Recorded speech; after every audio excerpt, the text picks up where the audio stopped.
Welcome, തഹമനാണ്. ഈ video നമ്മൾ പറയാ കൊയാഗുലൻസിനെ കുറിച്ചിട്ടാണ്, രക്തം കടപിടിപ്പിക്കുന്ന മരുന്നുകളെ കുറിച്ചിട്ടാണ്. ആൻഡ് അതിൽ തന്നെ നമ്മൾ സിസ്റ്റമിക് കൊയാഗുലൻസിനെ കുറിച്ചിട്ടാണ്. സോ മറ്റൊരു പേര് ഇതിനുള്ളത് സിസ്റ്റമിക് ഹീമോസ്റ്റാറ്റിക് ഏജന്റ് എന്ന് വിളിക്കാം. ഹീമോസ്റ്റാറ്റിക് ഏജന്റ്സ്. ഹീമോസ്റ്റാറ്റിക് ഏജന്റ്സ് വേറെ ലോക്കലും ഉണ്ട്. ഇപ്പോൾ സാധാരണ പുറത്തൊക്കെ മുറിവുണ്ടെങ്കിൽ അതല്ല നമ്മൾ പറയാ സിസ്റ്റമിക് ആയിട്ട് ശരീരത്തിനകത്ത് ഗുളികയായിട്ടോ ഇഞ്ചക്ഷനായിട്ടോ ഒക്കെ കഴിച്ചിട്ട് ഉപയോഗിക്കുന്ന മരുന്നുകളെ കുറിച്ചിട്ടാണ്. സോ കൊയാഗുലൻസ് ഓർ സിസ്റ്റമിക് ഹീമോസ്റ്റാറ്റിക് ഏജന്റ്സിനെ കുറിച്ചിട്ടാണ് പറയാം. സോ ഇവ എന്താ ചെയ്യുക? ഇവ രക്തം കട്ടപിടിപ്പിക്കുകയാണ്. അറസ്റ്റ് ഓഫ് ബ്ലീഡിങ് നടത്തുന്നതാണ്. എങ്ങനെയാണ്? By promoting what? കൊയാഗുലേഷൻ, അല്ലെ? ബ്ലഡിന്റെ കൊയാഗുലേഷൻ വർദ്ധിപ്പിച്ചിട്ട് രക്തം കട്ടപിടിപ്പിക്കുന്ന മരുന്നുകളാണ്. Or it increases what?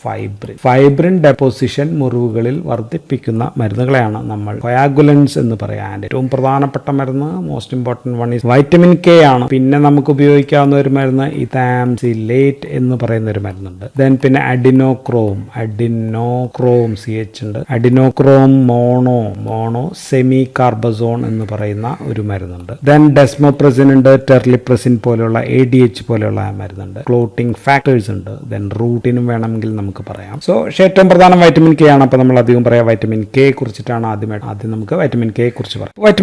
Vitamin കെയും ഈ ബ്ലീഡിംഗ് ഓർ കൊയാഗുലേഷൻ തമ്മിലുള്ള ബന്ധം എന്താണെന്ന് വെച്ചാൽ, വൈറ്റമിൻ കെ ഉണ്ടെങ്കിൽ മാത്രമേ കൊയാഗുലേഷൻ ഫാക്ടേഴ്സ് ഏതെല്ലാമാണ് 2, then 7, പിന്നെ 9, then 10. സോ ഇതൊക്കെ ഉണ്ടാവണമെങ്കിൽ, ഇതിനൊക്കെ ആക്ടിവേഷൻ നടക്കണമെങ്കിൽ, സിന്തസിസ് നടക്കണമെങ്കിൽ vitamin K is very important. ഈ കൊയാഗുലേഷൻ ഫാക്ടേഴ്സ് എല്ലാം vitamin K dependent coagulation factors. ഈ ഫാക്ടേഴ്സിലെല്ലാം തന്നെ ഒരു ഗ്ലൂട്ടമേറ്റ് റെസിഡ്യൂ, ഒരു ഗ്ലൂട്ടമിൻ എന്ന് പറയുന്ന അമിനോ ആസിഡ് റെസിഡ്യൂസ് ഉണ്ട്. ആൻഡ് ഇതിൽ ഒരു കാർബോക്സിലേഷൻ നടത്തണം. കാർബോക്സിലേഷൻ നടത്തണമെന്ന് വെച്ചാൽ COOH വെച്ച് പിടിപ്പിക്കണം, അല്ലെ? സോ ഇത് ചെയ്യാനായിട്ട് വൈറ്റമിൻ കെയുടെ ഹൈഡ്രോക്വിനോൺ എന്ന് പറയുന്ന സംഭവം നമുക്ക് വൈറ്റമിൻ കെ എപ്പോക്സൈഡ് ആയിട്ട് മാറും. വൈറ്റമിൻ കെ ഹൈഡ്രോക്വിനോൺ എപ്പോക്സൈഡ് ആയിട്ട് മാറുമ്പോൾ കിട്ടുന്ന കാർബൺ ഡൈ ഓക്സൈഡ് എടുത്താണ് ഇതിന്റെ ഗാമ പൊസിഷനിൽ നമ്മൾ എന്ത് ചെയ്യുക? കാർബോക്സിലേഷൻ. അപ്പോൾ അതിനെ ഗാമ കാർബോക്സിലേഷൻ എന്നാണ് നമ്മൾ. സോ ക്ലോട്ടിംഗ് ഫാക്ടേഴ്സിന്റെ ഗാമ കാർബോക്സിലേഷൻ നടത്താൻ നമുക്ക് ആര് വേണം? Vitamin K is very important. Vitamin K ഇല്ലെങ്കിൽ ഈ ക്ലോട്ടിംഗ് ഫാക്ടേഴ്സ് എല്ലാം ഇനാക്റ്റീവ് ആണ്, ഒന്നും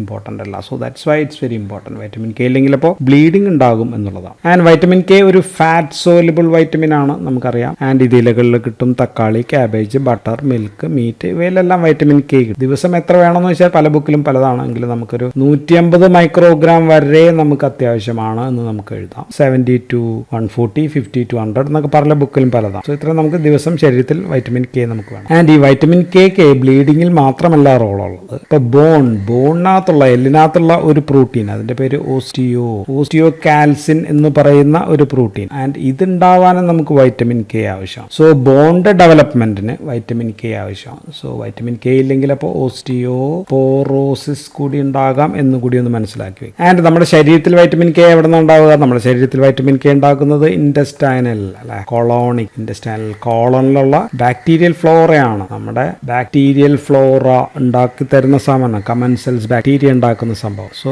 ഇത് ഫാറ്റ് സോലുബിൾ വൈറ്റമിൻ ആണെന്ന് പറഞ്ഞു. അപ്പോൾ നമുക്ക് എന്ത് വേണം? ഫാറ്റ് അലിയിക്കാൻ നമുക്ക് ലിവറിൽ നിന്നുള്ള ബൈൽ നമുക്ക് ആവശ്യമാണ്. സോ ബൈൽ വഴി അബ്സോർബ് ചെയ്യണം. ആൻഡ് ഈ നവജാത ശിശുക്കൾ, ജനിക്കുന്ന ശിശുക്കളിൽ ഈ ബാക്ടീരിയൽ ഫ്ലോറ കംപ്ലീറ്റ് ആയിട്ട് ഡെവലപ്പ് ചെയ്തിട്ടുണ്ടാവില്ലല്ലോ. സോ അപ്പോൾ അവർക്ക് നമുക്ക് വൈറ്റമിൻ കെ ഡെഫിഷ്യൻസി ഉണ്ടാവാനുള്ള ചാൻസ്. വൈറ്റമിൻ കെ കൊയാഗുലേഷൻ ഫാക്ടറാണ്. കെ എന്ന് പറയാൻ കാരണം ഈ കൊയാഗുലേഷൻ ഏതോ ഭാഷയിൽ കൊയാഗുലേഷൻ ഇങ്ങനെയായിരുന്നു, അതുകൊണ്ടാണ് കെ വന്നത്. ആൻഡ് ഇത് 3 ടൈപ്പ് അവൈലബിൾ ആണ്. K1 ഉണ്ട്, K2 ഉണ്ട്, K3. ആൻഡ് ഇതിൽ നമ്മൾ ഏറ്റവും അധികം ഉപയോഗിക്കുക K1 ആണ്. ഏറ്റവും അധികം പ്രധാനമായിട്ടും നമ്മൾ ഉപയോഗിക്കുക. K1ന്റെ ഒരു പേര് ഫൈറ്റോനാഡയോൺ എന്നാണ് K1 വിളിക്കുക. വേറെ പേര് കൂടിയുണ്ട് ഫില്ലോക്വിനോൺ എന്നും നമ്മൾ അതിനെ വിളിക്കും. ആൻഡ് ഇതാണ് ഫാസ്റ്റസ്റ്റ്, വേഗത്തിൽ പ്രവർത്തിക്കുന്നത് K1 ആണ്. K2ന്റെ പേര് മെനോക്വിനോൺ എന്നാണ്. മെനോക്വിനോൺ ആണ് K2. ആൻഡ് K3യുടെ പേര് മെനാഡയോൺ എന്നാണ്. മെനാഡയോൺ. ആൻഡ് ഈ K3യുടെ വാട്ടർ സോലുബിൾ വെറൈറ്റി ഒക്കെ ലഭ്യമാണ്. സോ അത് മെനഡയോൺ സോഡിയം ബൈസൾഫൈറ്റ് എന്ന് പറയുന്ന സംഭവം ലഭ്യമാണ്. ദെൻ വേറൊരെണ്ണമുള്ളത് അസറ്റോമെനാഫ്തീൻ എന്ന് പറയുന്ന ഒരു ഡ്രഗ് കൂടി ലഭ്യമാണ്. സോ ഇങ്ങനെ പല രീതിയിൽ ലഭ്യമാണ്. ഈ K3യുടെ വാട്ടർ സോലുബിൾ ഒക്കെ കൊടുത്തു കഴിഞ്ഞാൽ ഈ കൊച്ചുകുട്ടികളിൽ നിയോനേറ്റ്സിൽ കെർണിക്ടറസ് എന്ന് പറയുന്ന സംഭവം ഉണ്ടാക്കാം. ദെൻ G6PD ഡെഫിഷ്യൻസി ഉള്ള പിള്ളേരിലാണെങ്കിൽ ഹീമോലൈസിസ് പോലെയുള്ള സീരിയസ് പ്രശ്നങ്ങളൊക്കെ ഉണ്ടാക്കാം. So we prefer more K1. എല്ലാ പ്രിപ്പറേഷൻസും ലഭ്യമാണ്. K1 ആണ് നമ്മൾ ഏറ്റവും അധികം ഉപയോഗിക്കുക. വൈറ്റമിൻ കെയുടെ ഉപയോഗം, യൂസസ് പറഞ്ഞു കഴിഞ്ഞാൽ നമ്മൾ കൊടുക്കുക, ഒന്ന് പ്രൊഫൈലാക്സിസിനാണ്. Prophylaxis and treatment of what? Treatment of vitamin K deficiency. Vitamin K എപ്പോഴെങ്കിലും കുറഞ്ഞു കഴിഞ്ഞാലാണ് നമ്മൾ പ്രധാനമായിട്ടും ഇത് കൊടുക്കുക. രണ്ടാമത്തെ ഉപയോഗം നമ്മൾ ഓൾറെഡി പറഞ്ഞു, വാർഫാറിൻ പോലെയുള്ള അവയുടെ പോയിസണിങ് വന്നു കഴിഞ്ഞാലും നമുക്ക് വൈറ്റമിൻ കെ നമ്മൾ കൊടുക്കാം. അത് നമ്മൾ വാർഫാറിൻ വീഡിയോ പറഞ്ഞിട്ടുണ്ട്. സോ വൈറ്റമിൻ കെയുടെ ഡെഫിഷ്യൻസി എപ്പോഴൊക്കെ വരിക? ഡെഫിഷ്യൻസി പറഞ്ഞാൽ ഒന്ന് ഡയറ്ററി ഡെഫിഷ്യൻസിയാണ്, ഡയറ്ററി ഓർ ന്യൂട്രീഷണൽ ഡെഫിഷ്യൻസി മൂലം വരാം. അതാണ് ഒരു റീസൺ. ദെൻ ക്രോണിക് ഡയേറിയ വന്നു കഴിയുമ്പോൾ വയറ്റിൽ അബ്സോർപ്ഷൻ ഒന്നും കാര്യമായിട്ട് നടക്കില്ല, അപ്പോൾ വരാം.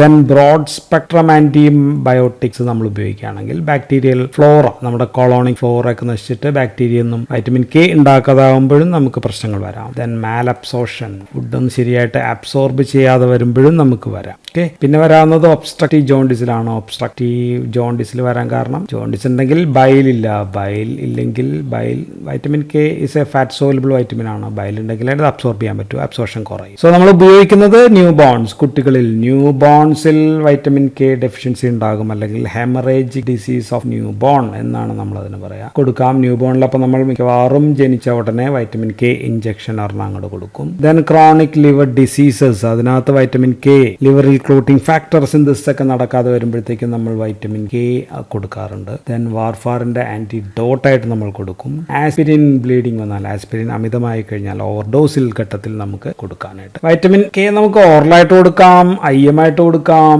SC ആയിട്ട് കൊടുക്കാം, ആൻഡ് ഈവൻ IV ആയിട്ട് നമുക്ക് കൊടുക്കാം. പക്ഷേ IV നമ്മൾ കൊടുക്കുമ്പോൾ വളരെയധികം ശ്രദ്ധിക്കാം. IV നമ്മൾ വളരെ സ്ലോയിലേ കൊടുക്കാൻ പാടുള്ളൂ. കാരണം IV കൊടുത്തു കഴിഞ്ഞാൽ അനാഫിലാക്സിസ് ഉണ്ടാക്കാനുള്ള ചാൻസ്, അങ്ങനെയുള്ള റിയാക്ഷൻസ് ഉണ്ടാക്കാം. ഓറലൊന്നും കൊടുത്തു കഴിഞ്ഞാൽ ഒരു പ്രശ്നമല്ല, പ്രത്യേകിച്ച് ADRO അഡ്വേഴ്സ് എഫക്റ്റോ ഒന്നും തന്നെ ഇല്ലാത്ത മരുന്നാണ് വൈറ്റമിൻ കെ. നമുക്ക് എത്താംസിലേറ്റിനെ കുറിച്ച് പറഞ്ഞാൽ ഇത് ഓറലായിട്ട് കൊടുക്കാം, സാധാരണ ഏറ്റവും അധികം ഓറലാണ് ഉപയോഗിക്കുക. Then IV also given. Bleeding നിർത്താനായിട്ട്, ടു സ്റ്റോപ്പ് ബ്ലീഡിംഗ് നിർത്താനായിട്ട് നമ്മൾ ഉപയോഗിക്കുന്ന ഒരു മരുന്നാണ്. ധാരാളം മെക്കാനിസം പറയുന്നുണ്ട്. അതിൽ ഏറ്റവും പ്രധാനമുള്ളത് ഒന്ന്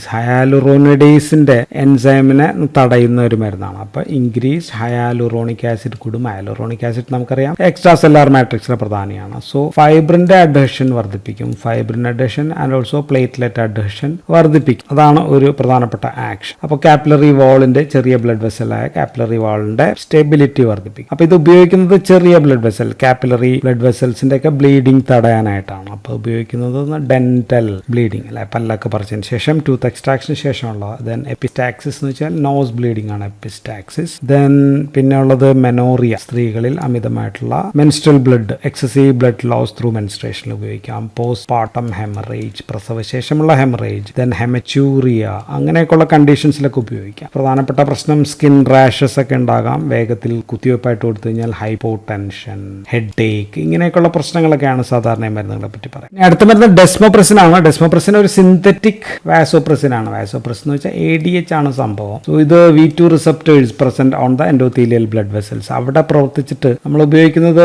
mild to moderate bleeding in hemophilia എയിൽ. ഉദാഹരണത്തിന് ഫാക്ടർ 8 അല്ലെങ്കിൽ വോൺ വില്ലെബ്രോൺ ഫാക്ടർ, ഇവയുടെയൊക്കെ കുറവൊക്കെ മൂലമുള്ള പ്രശ്നങ്ങൾ ഉപയോഗിക്കുന്നതാണ് ഡെസ്മോപ്രസിൻ എന്ന് പറയുന്ന മരുന്ന്. ദെൻ പിന്നെ ഇതേപോലത്തെ ഒരു മരുന്നാണ് ടെർലിപ്രസിൻ എന്ന് പറയുന്നത്. ഇത് നമ്മൾ ഉപയോഗിക്കുന്നത് ഇസോഫാഗൽ വേരിസസ്, ഇസോഫാഗൽ പൊട്ടിയിട്ട് ബ്ലീഡിംഗ് ഒക്കെ ഉണ്ടെങ്കിൽ ട്യൂബ് വഴിയൊക്കെ കൊടുക്കാവുന്ന മരുന്ന്. ദെൻ അഡിനോക്രോം സെമി കാർബസോൺ ആണ്. എന്ന് പറയുന്ന മരുന്ന് സാധാരണ ഓറലായിട്ടൊക്കെ കൊടുക്കുന്നതാണ്. ഇപ്പോൾ ഡോക്ടർമാർ പല്ലൊക്കെ പറിച്ചിട്ട് വായിൽ വെക്കാനായിട്ട് ഗുളിക തരും. അപ്പോൾ ഇതിന്റെ ആക്ഷൻ പറയുന്നത് ഡിക്രീസ് കാപ്പിലറി ഫ്രിജിലിറ്റി കുറയ്ക്കുന്നു. എപ്പിസ്റ്റാക്സിസിന് നമുക്ക് കൊടുക്കാം. ടൂത്ത് എക്സ്ട്രാക്ഷനൊക്കെ ശേഷം നമ്മൾ കൊടുക്കാറുണ്ട്. പിന്നെ നമുക്ക് ഫൈബ്രിനോജൻ കൊടുക്കാം. ഫൈബ്രിനോജൻ ഒരു മരുന്നാണ്. ഫൈബ്രിനോജൻ എപ്പോഴെങ്കിലും ഡെഫിഷ്യൻസി കുറഞ്ഞാൽ നമുക്ക് ഫൈബ്രിനോജനായിട്ട് തന്നെ കൊടുക്കാം. ദെൻ ആന്റി ഹീമോഫിലിക് ഫാക്ടർ, അത് നമ്മളിവിടെ നേരത്തെ പറഞ്ഞാണ്. ആന്റി ഹീമോഫിലിക് ഫാക്ടർ എന്ന് വെച്ചാൽ ഫാക്ടർ 8 പ്ലസ് അതിന്റെ കൂടെ വോൺ വില്ലെബ്രോൺ ഫാക്ടർ, ഇത് രണ്ടും കൂടി ചേർത്തിട്ട് നമ്മൾ IV ആയിട്ട് കൊടുക്കാറുണ്ട്. ഫാക്ടർ 8 മാത്രം നമ്മൾ ഹീമോഫീലിയ എയിലായിരിക്കും കൊടുക്കുക. ഫാക്ടർ 9 നമ്മൾ കൊടുക്കുക, ഹീമോഫീലിയ ബിനകത്ത് നമുക്ക് കൊടുക്കാം. സോ ജനറ്റിക് ഡെഫിഷ്യൻസി ഉണ്ടെങ്കിലാണ് ഈ ഫാക്ടേഴ്സ് നമ്മൾ കൊടുക്കുക. സോ ഇതെല്ലാമാണ് സിസ്റ്റമിക് ആയിട്ട് നമുക്ക് കൊടുക്കാവുന്ന procoagulants or haemostatic or coagulants agent. So that's all in this video. Thank you for watching.